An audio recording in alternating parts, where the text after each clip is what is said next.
राजकारण, सत्तेचा खेळ ज्या पटावर रंगतो तो मंच।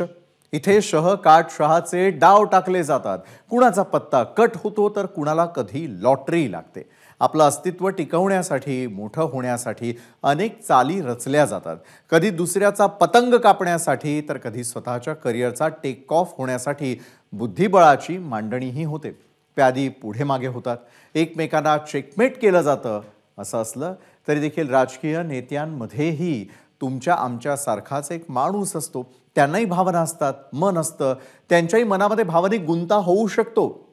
राज्याच्या राजकारणातही असंच काहीतरी घडतंय, जिथे पक्षनिष्ठेचा कस लागतोय आणि नात्याची कसोटीही पाहिली जाते। पाहुयात नेता की नातं अशा दुहेरी कात्रीत अडकलेल्या एका ज्येष्ठ नेत्याची कहाणी। कीर्तिकर बोलले, खंत वाटणार ना, त्याच्या सोबत मी नाही, त्याच्या आयुष्यात तो टर्निंग पॉइंट आहे। शिशिर शिंदेंनी टोकले, आपल्या वक्तव्याने, आपल्या कृतीने पक्षाची कोणत्याही प्रकारे हानी होणार नाही याची काळजी प्रत्येकाने घेतली पाहिजे। अमोल कीर्तिकरांनी सुनावले, मागणी कोण करतंय ह्याच्यावरती चर्चा व्हायला पाहिजे। दरेकरांनी फटकारले, बिनविरोध आपल्या मुलाला त्या ठिकाणी खासदार म्हणून निवडून आणायचं अशा प्रकारचा पूर्वनियोजित कट होता। महाराष्ट्राच्या राजकारणात नवा कुटुंब कल्लोळ झालाय, ज्यावरून आता आरोपांचं मोठं मोहोळ उठलंय। त्याचं कारण आहे शिंदेंच्या शिवसेनेचे नेते गजानन कीर्तिकरांचं एक वक्तव्य। एकनाथ शिंदेंसोबत गेल्यामुळे कुटुंबात एकटा पडल्याची खंत आणि मुलाच्या टर्निंग पॉइंटला सोबत नसल्याची खतखत गजानन कीर्तिकरांनी व्यक्त केली आणि महाराष्ट्राच्या राजकारणात आणखी एक फॅमिली ड्रामा निर्माण झाला।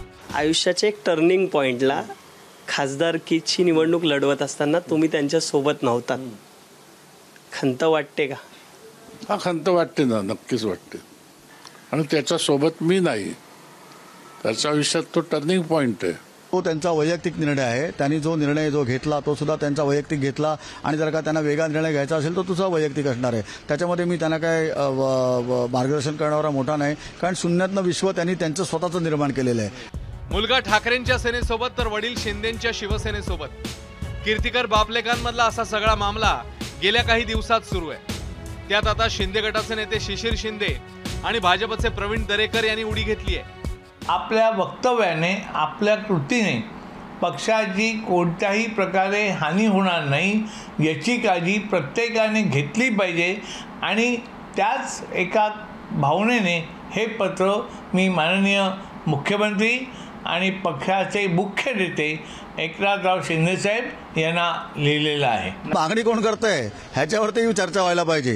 जो माणूस पहिला शिवसेनेत होता, नंतर मनसेत गेला, नंतर परत शिवसेनेत आला, नंतर परत तो शिंदे सेनेमध्ये गेला, अशा माणसाकडनं जर का असं वक्तव्य होत असेल तर ते हास्यास्पद आहे। विड्रॉवलच्या वेळेला गजानन कीर्तिकर फॉर्म विड्रॉ करणार आणि बिनविरोध आपल्या मुलाला त्या ठिकाणी खासदार म्हणून निवडून आणायचं अशा प्रकारचा पूर्वनियोजित कट होता, असा माझा स्पष्ट आरोप आहे।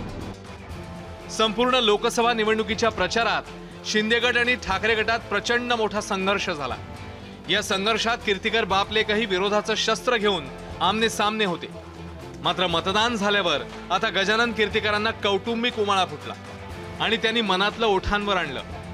आता ते पुत्रप्रेम की पक्षनिष्ठा अशा कात्रीत सापडल्याचं दिसून येतंय। या सगळ्या प्रकरणात गजानन कीर्तिकर यांच्यावर शिंदे गट कारवाई करणार असल्याची माहिती विश्वसनीय सूत्रांनी दिली आहे। त्यामुळे आता निवडणुकीच्या निकालाकडे कीर्तिकरांचे तर कीर्तिकरांवर काय कारवाई होते याकडे राजकीय वर्तुळाचे डोळे लागले आहेत। ब्युरो रिपोर्ट, एबीपी माझा, मुंबई। एबीपी माझा, उघडा डोळे बघा नीट।